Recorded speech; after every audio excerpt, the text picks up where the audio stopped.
Okay, so Be'ez Hashem, hi Sheldon. Today's daf is daf Chof. Okay, Yeah.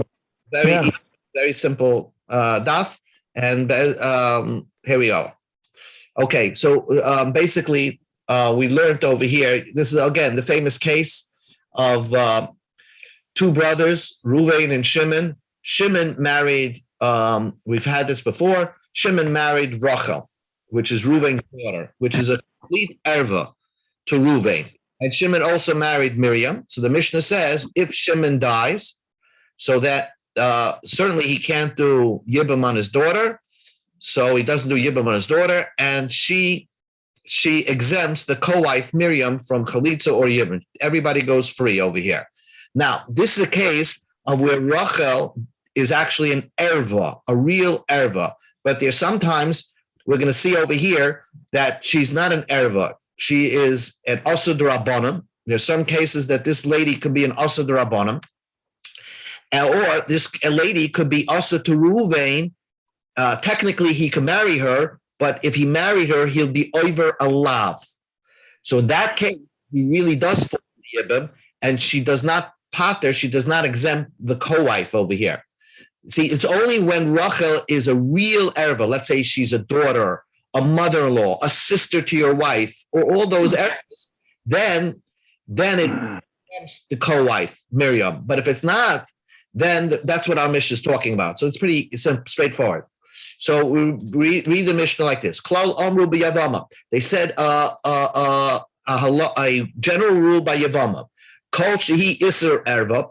If the woman is an iser erva, that means it's an arayis. You can't marry her, right? If you do, you get kares, right? Loy chaletzis v'loy siabemis. You don't do chalitza and you don't do yibam, not to her and not to the co-wife. But iser mitzvah, if there's only on Rachel, let's say an iser d'rabbanan, or the kedusha, or it's just an iser that you can't get married to her. There's only a lav. It means technically when you marry an iser lav, and we'll give right away an example in the moment. But if an iser lav, the kedusha does take effect. So in that case, when she falls to yibam, you have to do chalitza v'leimisiabemes. So suppose there was an iser lav on Rachel in this case, then the only way you could give chalitza to Rachel, but you can't do yibam because there would be a vera for you to marry her. But if you want, you could totally marry Miriam, the other one, because she's not going to exempt the co-wife. Now, achoisa shehi yavimta choyletzis nisiabemes. The choisa, which is Yavama, would be choyletzis or nisiabemes. What's that case over here? So let's just see it inside over here. It's very simple. You have three brothers, Levi, Ruvain, and Shimon. Okay, now imagine this. Ruvain and Shimon married sisters. Right? One brother married one girl, the other brother married the other girl. So they married two sisters. Now, Ruvain and Shimon died. Now, what's falling to Levi is two sisters from two different marriages. So, Minat Torah, why can't Levi do Yibam on just one of them and the other one goes free? But we say he should do chalitza to each one of them. And he should not marry them because they're called achois zukul kasai. Chazal said that we're going to learn more about that. That's your sister. You have a sister that's also falling to Yibam. And therefore, if you married one, it looks like you're marrying two sisters because one of them, as soon as she fell to Yibam, was connected to you. So when they both, Reuven and Shimon died, both of these women have like a zika, a bond to Levi. And therefore, we don't want him to marry any one of them because it looks like he married two sisters. So he gives chalitza to both of them. But what happens if, now the Mishnah says, if Rachel, one of the sisters, was an erva to Levi, let's say it was his daughter, right? Not his daughter, but let's say it was his mother-in-law or something like that. So then, this case, the way they give the case here is like Rashi says, Levi had a son, Yosef. At one time, Yosef was married to Rachel. So Rachel was once his daughter-in-law, Levi's daughter-in-law. Yosef died, and Levi's brother Reuven married Rachel. So now Reuven and Shimon, who are married to two sisters, Rachel and Leah, And Rachel was at one time a daughter-in-law to Levi. So when Reuben and Shimon died, Rachel doesn't fall to Yibam because that's his daughter-in-law. So it's not Achois Yibam. That gives automatically a license to Levi to do Yibam on Leah. Because this Rachel, even though it's two sisters falling, but she was an erva, so Levi can fall to Leah. That's what the Mishnah says.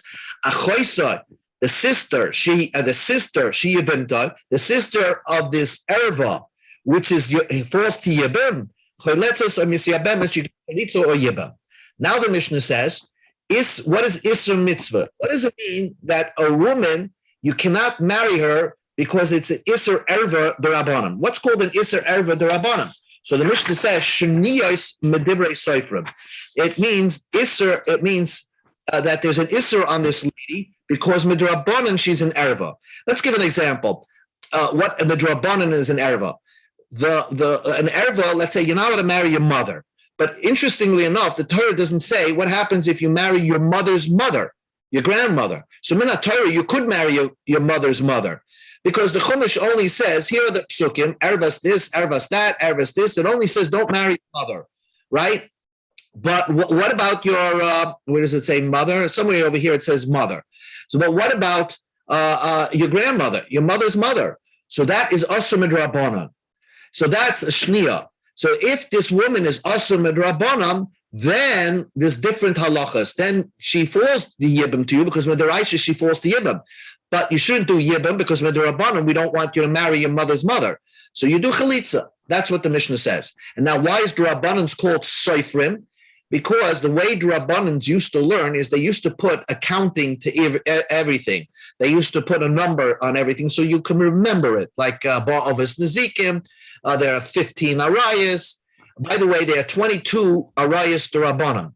Okay, so therefore, that's why they're called Soifrim. And interesting that Rav Kanievsky also learned that way. He would always put numbers, how many times this appeared, and how many times Rava appeared in the Gemara, how many times Abayas, things like that. They're called Seifrim, great Talmidei Chacham. Issa Kedusha is, the Mishnah gives you the example of Issa Kedusha, where Midaraisa, you're not allowed to marry her, but it would take effect. So the Mishnah gives you an example, Almana to Kohen Gadol. Almana to a Kohen Gadol means, let's say you have two brothers. One is a Kohen, and one is a Kohen Gadol. And the Kohen's wife, Kohen died. The brother of the Kohen died. So now his Almana is falling to a Kohen Gadol. Well, a Kohen Gadol has an Isser not to marry a Lav, not to marry an Almana. So in that case, since it's only, now technically if he would marry her, the Kedusha would take effect. It's only a Chayvei Lav. And therefore, again, that Mishnah, Isser Kedusha would be Chayletzis V'Leimus. You do Chalitza, but you don't do Yibam.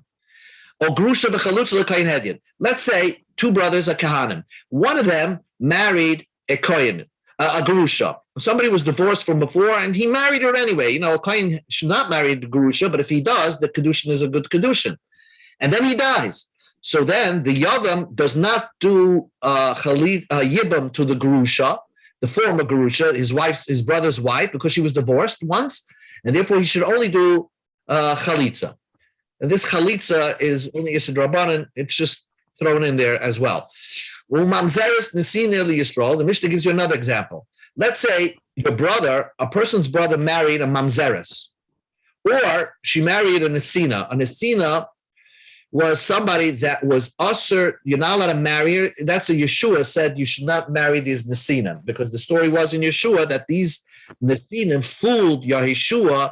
They were part of the Shivas Amen. We were supposed to kill them out, and they faked it out. They faked Yeshua out, and they said, we want to become Gerim, and we accepted them as Gerim. And then we found out they're really part of the Shivas Amen, and we were supposed to kill them out. So Yeshua said, no Jew should marry them. So really, they have an Isser to be a regular Jew. So if your brother married this Mamzeres or Nesina, and that falls to Yibam, so then you don't do Yibam, you only do Chalitza. Ubas Yisrael the Nasin or Mamzer. Or let's say your brother married a regular Jewish girl, but you're a Mamzer or you're a Nasin, so we don't want you to do Yibam on this Bas Yisrael, you do Chalitza. So that ends the Mishnah. So now the Gemara says, Klal, you started off the Mishnah, you said there's a rule that if it's an erver, it exempts the exempts the co-wife. So the Gemara says, Klal la tuyemai. What is this rule try to include more? That there is another case not written in the first Mishnah that would exempt the co-wife. We have a machlokes before whether if the lady if two women fall to yibum and one of them was an islandess, means she's sterile, she can't have children. So technically, you can't do yibum to an islandess because the point of doing yibum was to have children. So she has a din of Eishasach. You're not allowed to do yibum to an islandess. And therefore, would that exempt the wife? According to Rav Asi, an islandess has the same dinim as an erva. And therefore, that includes, and even an islandess would exempt the co-wife from yibum and chalitza, and they would both go free. That's what the klal of our Mishnah is trying to include. The others say no, the opposite. Kol she'isuri isur erva. The point is that you have to be a real arayis. Uda asira tzarasa. That puts an isur on the tzara of Eishes Ach, and she goes free. Ha loy isuri isur erva. But if there's no isur erva on this woman, that means if she's only an islandess, right? Then tzaraso loy asira. Then the co-wife is not usher to do yibum with. You're actually supposed to do yibum or chalitza with that co-wife. She doesn't go free.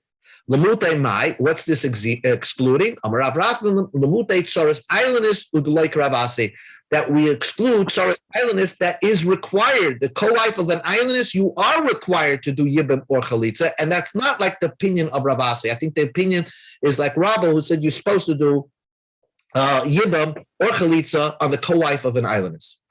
Then the Mishnah says, the sister of who? If you say that the sister it's talking about the sister of the other person that fell to Yibam was an Issa D'Rabbanan, in other words, the two sisters over here, one of them is an Issa D'Rabbanan. Rachel was an Issa D'Rabbanan, and Leah is the sister, and the sister to an Issa D'Rabbanan. You're telling me that you do chalitza, that Rachel goes free? That doesn't make sense. So the Gemara says,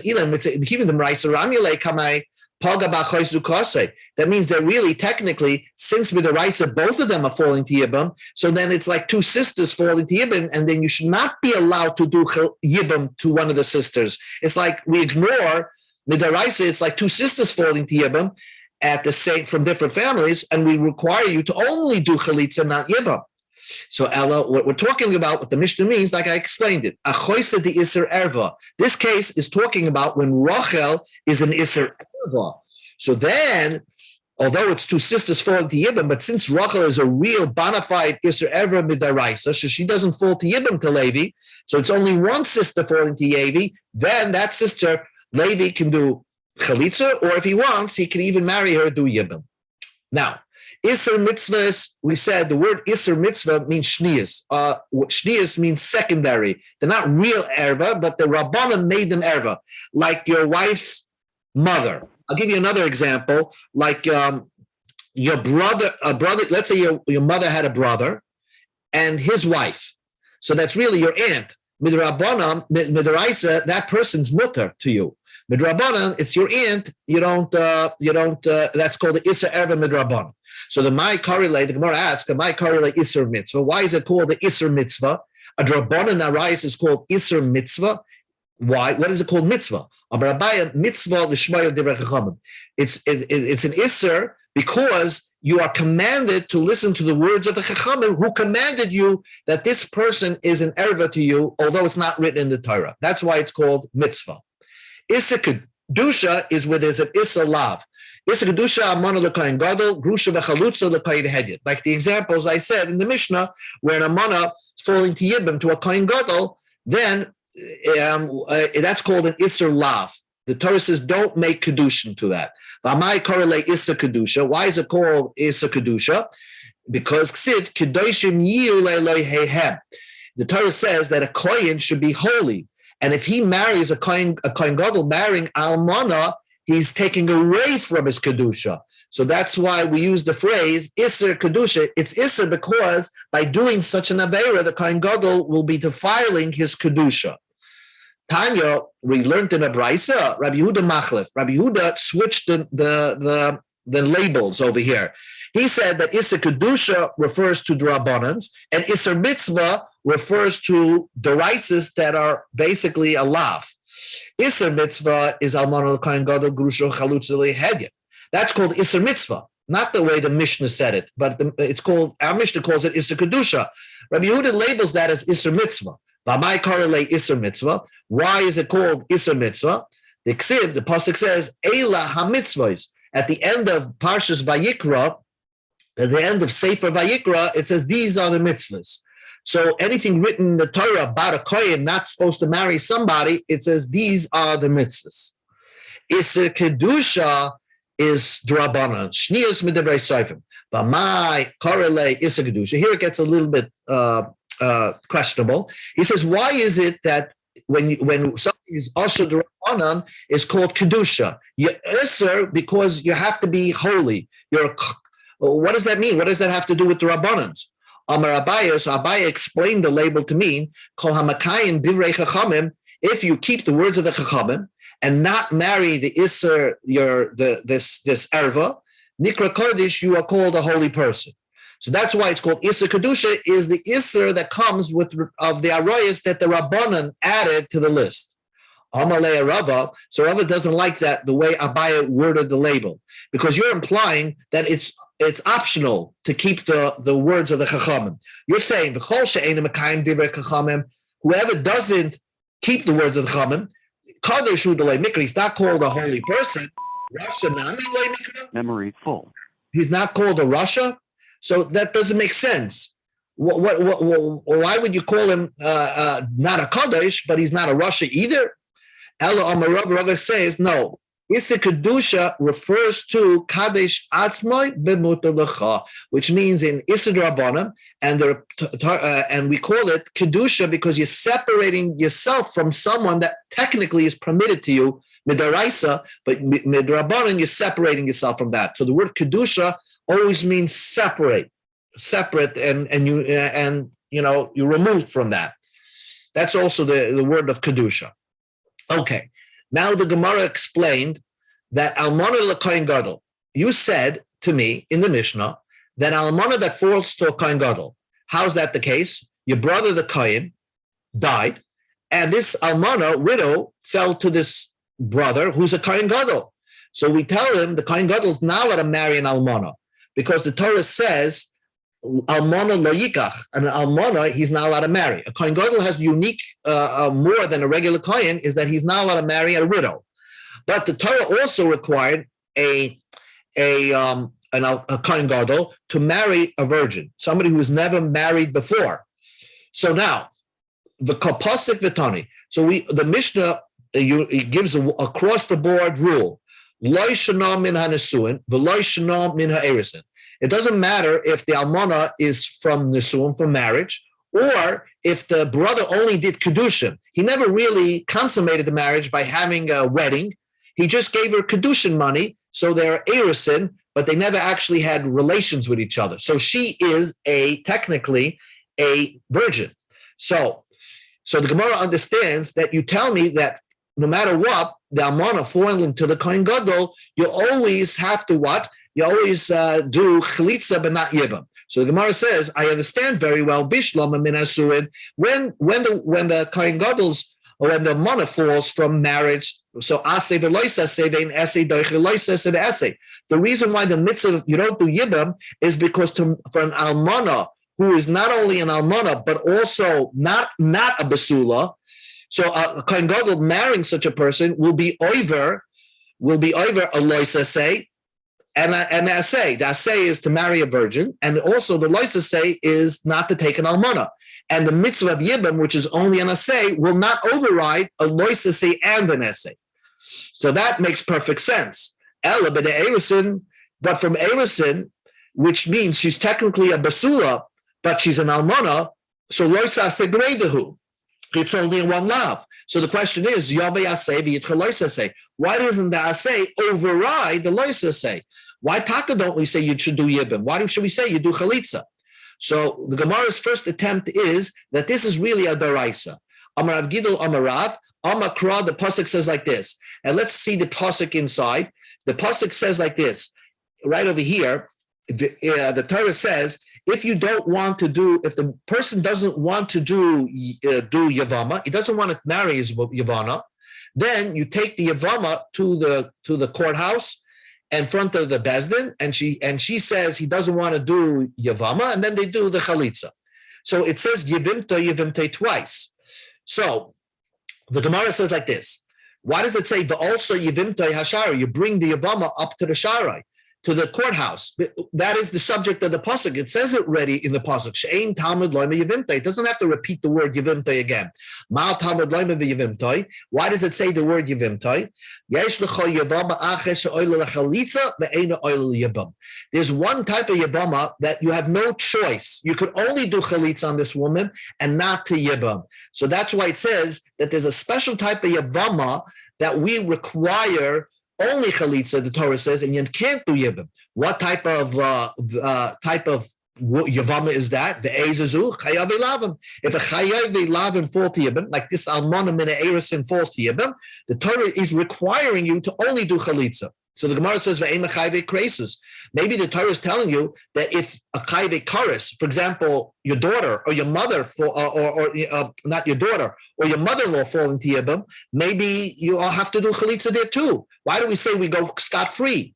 Amakra, because it says, the Torah says that if the person doesn't want to do yibam, so we say, that the only time chalitza applies is if you have a choice to do yibam or chalitza. But since this is a woman that you can never do yibam because she's asa be'erva to you, so therefore there's no mitzvah, there's no chalitza there. She goes scot-free.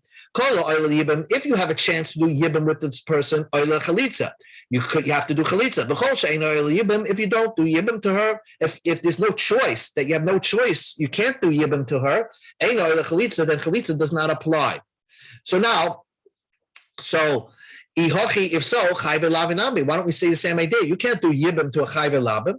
So Rabbi Rachmona yivimtoi. But we have another pasuk that says yivimtoi. So if you see what's going on over here, you have two opposite psukim.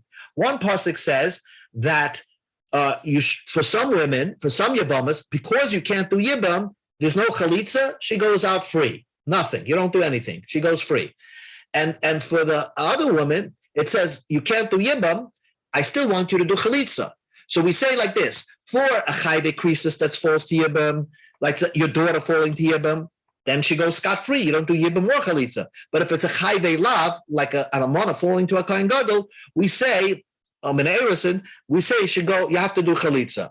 Umar ra'isa. Why did you say it that way? Say it just the opposite. We go to Abed Beis. Maybe say the opposite, that a chayve krisis requires chalitza and a chayve lav goes free. So the Gemara says, very simple, you probably thought of it. Mistavra, we're up to Amid Beis, chayave lav and tafsubu kedusha. A chayve lav for an almana and kohen gadol, b'di'eved, the kedushin does take effect. The marriage works. They're still husband and wife. And therefore, it's just an avera that you get a loisa say for marrying such a person. There, I could say it's less of a problem and it's more of a zika, a bond, and therefore the Torah requires chalitza. Chayave krisis, marrying a chayve krisis, loitafsa b'kedushin. You can't marry a chayve krisis, a daughter, a mother-in-law. The kedushin will not take effect, and therefore there the Torah tells you that it goes free. Now the Gemara says, Masav Rava, you're telling me it's da'iraisa, okay? It's da'iraisa. So now the Gemara is going to say like this: if it's da'iraisa, what comes out that b'di'evet, if with a chayve lav, if you did do yibam, it should not work because the Torah says only chalitza works, not yibam.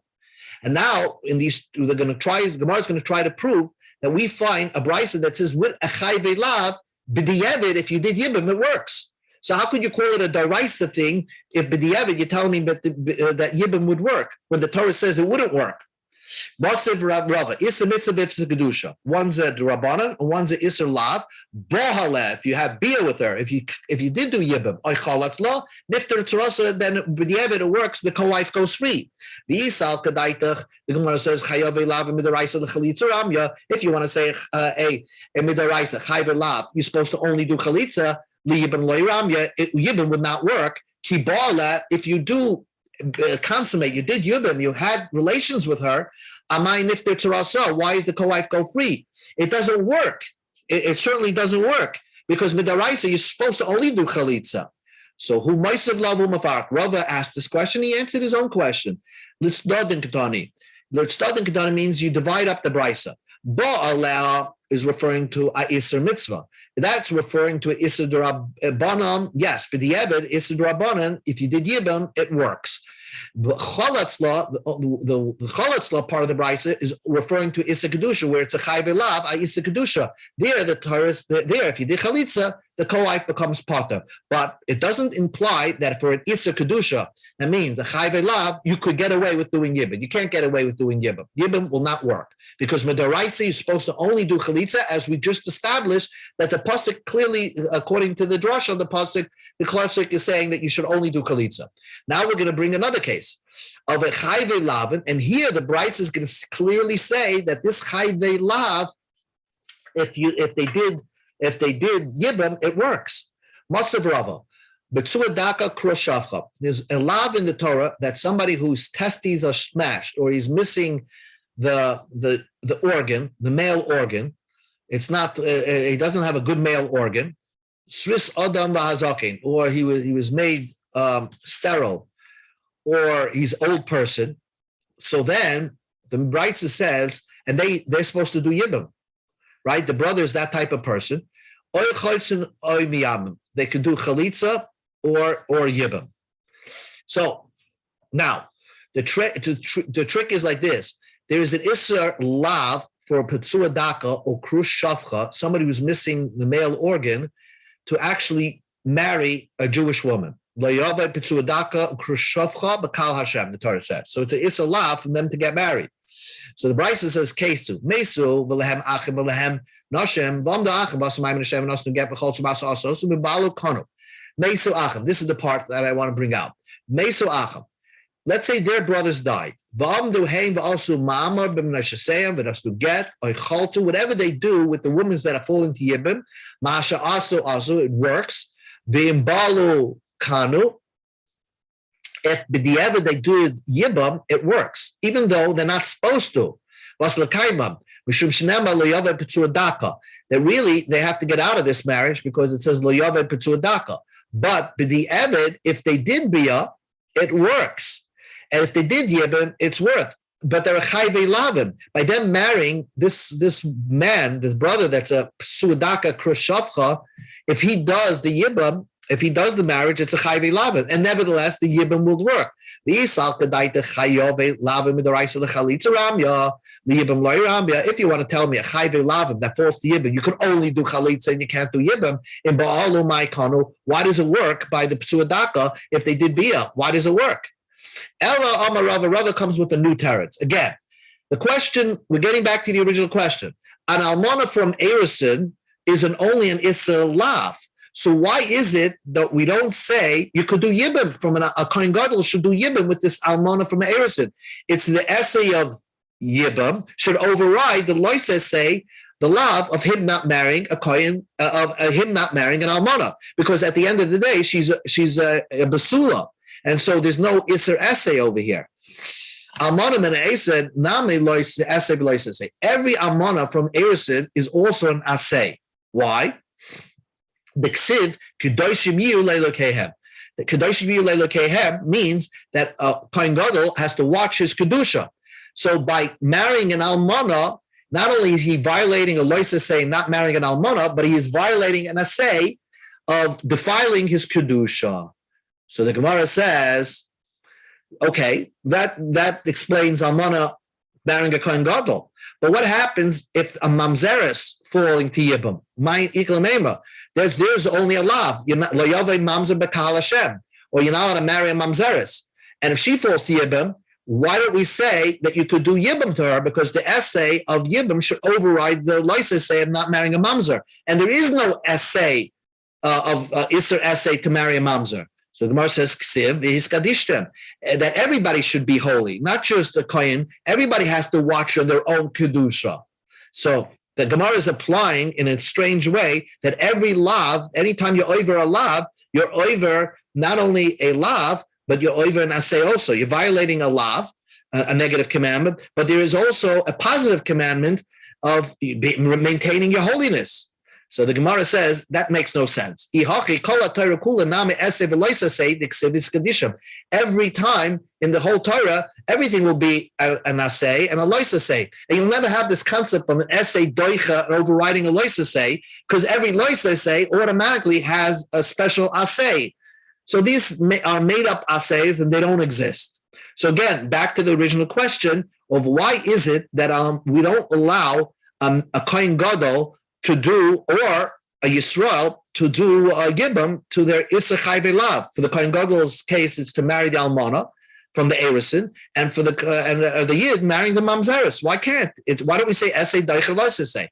El Amarava Gezerah Almana and Erison Otel Minam Nasuah. First, he says that there is a Gezerah that if we allowed an Almana from Erison to do Yibam, maybe people will say, an Almonim in Asuin, you could do Yibam. And Almonim in Asuin is an essay and a lois essay. So we don't allow any Almana falling to a Kohen Gadol. So the Gemara asks back, Mamzeres and Asina, Ma'yikalamema. What are you going to say about Mamzeres and Asina that are falling to Yibam? What's the Gezerah there? Gezerah bimkai mitzvah, tishle bimkai mitzvah. We're going to say like a Gezerah of like this. If you allow to do Yibam to a Mamzeres, people will say that everybody's allowed to marry a Mamzeres, even if there is no mitzvah involved. So that's why we don't allow Yibam to happen to a Mamzeres. So the Gemara says, with that logic, Eishes Achiv might like to see Abed. You shouldn't have an Eishes Achiv if he's just your father's brother from the wife of your brother of your father's. It's the wife of your brother from your father's side. That means you don't share common mothers, but you share a common father. Never you should have Yibam there. Why? Because people will do Yibam to a brother that's only from your mother's side. And there is no Yibam from your brother from your mother's side. So why don't we make a Gzeir like that? So the Gemara says, Yibam benachla tola rachmana, made the yadiyah. Everybody knows that you don't do Yibam from a brother from your mother's side, because the Chumash says that they have to be connected by the father, because the Yibam has to do with inheritance. So nobody will make that mistake. So the Gemara asks again, Isha a woman that has no children or never had any children, with this woman, with this man, or never before, should never do Yibam. Why? We'll say a Gezerah, because maybe you'll come to do Yibam with a woman that had children, and a woman that had children you don't do Yibam with. And for the Gemara, everybody knows that. The Bonim Tolerachmana made the idea. Everybody knows that. So the Gemara says, no, Eishes Achiv like to Yabam. Let's say an Eishes Achiv that was never in the world at the same time as the brother that died should never do. You shouldn't do Yibam to a normal Eishes Achiv that was in the world at the same time, because Gezerah Mishum Eishes Achiv Shloyer. Because if you allow any Yibam to happen with a brother, people will say every brother can do Yibam. And the truth is, not every brother can do Yibam. If the brother was born after the brother deceased, so then you have a brand new brother, you don't do Yibam in that case. So if you allow Yibam to happen, people will make up a new din that every brother could do Yibam. That's not true. And for the Gemara, B'Shiva Tal Rachmana made the idea. Everybody knows that halacha, that the two brothers, the one that's doing Yibam, the Torah says, Ki yeshvu am and yachtav, Ki yeshvu achim yachtav. The two brothers had to be living at the same time. And so everybody knows that Yibam was only with the brother alive at the same time, not with the brother that was born later. So the Gemara says, and finally knocks out the whole thing. The Gemara says, if you're going to say with that logic, you're making Gzeirus, Amonim in a Erisin, Gezerah, Amonim in a Suim, let's make Gezeirus like this. Let's say no woman should do Yibam. We should make a whole new din, no woman do Yibam. Why? Because Gezerah Mishum Islandis, because maybe people will allow Yibam to be done with a woman that's sterile. And we know a woman that's sterile, you don't do Yibam, because we need a woman that's falling to Yibam that's capable of giving birth. not an islandess. So the Gemara says that case lo shchicha. It's not so common for a woman to be sterile that's not falling to yibum, that's falling to yibum. An islandess is an uncommon thing. Most 90% more of women are capable of giving birth. So the Gemara says if that's logic is true, mamzeres and nesina nami lo shchicha. A mamzeres and nesina are not common, so we should allow yibum to occur between a mamzer to a mamzeres. You're going to say, if we allow Yibam, people are going to make the mistake and say that everybody can marry Mamzeres. But the Yibam case of a Mamzeres falling to Yibam is such a remote case that there's no reason to make a Gezerah. So we're back to square one, and this is where we're going to end off today. The end off is over here is the final teretz. Why is it that a Chayve Lav, we don't allow them? Why don't we say Esei Doicher Loisese? Why don't we say Almonim and Erison? Or a mamzeres, we allow the yabam to marry. The answer is Ela Marava. The final teretz is Gezerah Biru Rishayna Ata Biyashniya. The answer is that if we allow the first time they do yibam together, let's say you do yibam with a mamzeres, that's a mitzvah. Esei Doiche Loisese. But the next time you live with her, you're living with a mamzeres. So if we allowed you to do one bia, one intimacy, you might come to do the second intimacy, and that you're not allowed to do because right, a regular yibam that falls to yibam, although there's is eishes ach, but that eishes ach, the Torah says, disappears. So you're allowed to live with that woman for the rest of your life because it's your regular wife, but she will always remain a mamzer. So esay deichel say only the first bia, the first time they're together, but not the second time.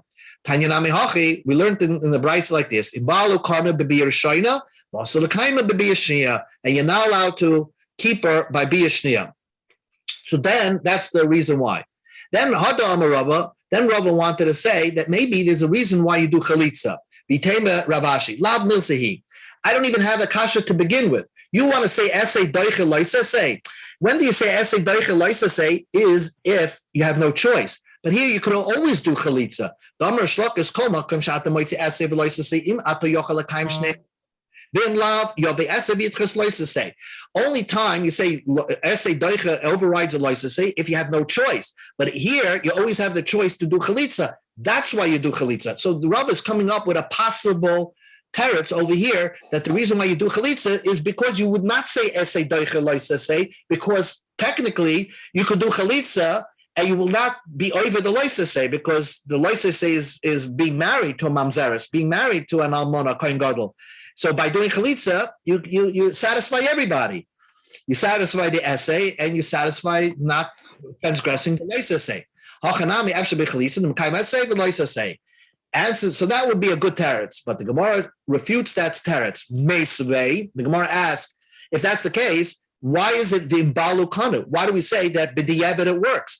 If in this case you would not say essay daiche loisei say because you didn't have to do it this way, then b'di'evet, if you did do yibam, why does the Brisa say it works? So the Gemara says tiyufta that, so there must be we refute this teretz. So the only teretz that answers, and this will end today, is the only teretz that we have. Why is it that we don't say essay doiche loisei with a mamzeres falling to yibam? Let's say a mamzeres. Your brother married a mamzeres and she's falling to yibam. Why is it that we don't say that the essay should override the loisei and you should be able to do yibam with the mamzeres? The answer is simply because Gezerah be a Rishayna or to be a Shida. Yes, the first time you do relations with her, that's permitted, but the second time is not permitted. So therefore, they said you should do Chalitza. But if there is an essay, and therefore, b'di'evet, if you do bia, it works. If you did yibam, it works. Masha'enking almonim in a suin, get this straight. An almonim in a suin has an essay and a loisa say. You're not allowed a kohen gadol is not allowed to marry an almona who was married before, because there's an issa lav of almona loisikach, and there's an issa essay you should marry a virgin. There, it doesn't even work at all because essay is not daichel loisa. So even if you did yibam, it wouldn't work. So that explains this entire mission. Daf Chaf Amud Aleph. Okay, we did the whole block.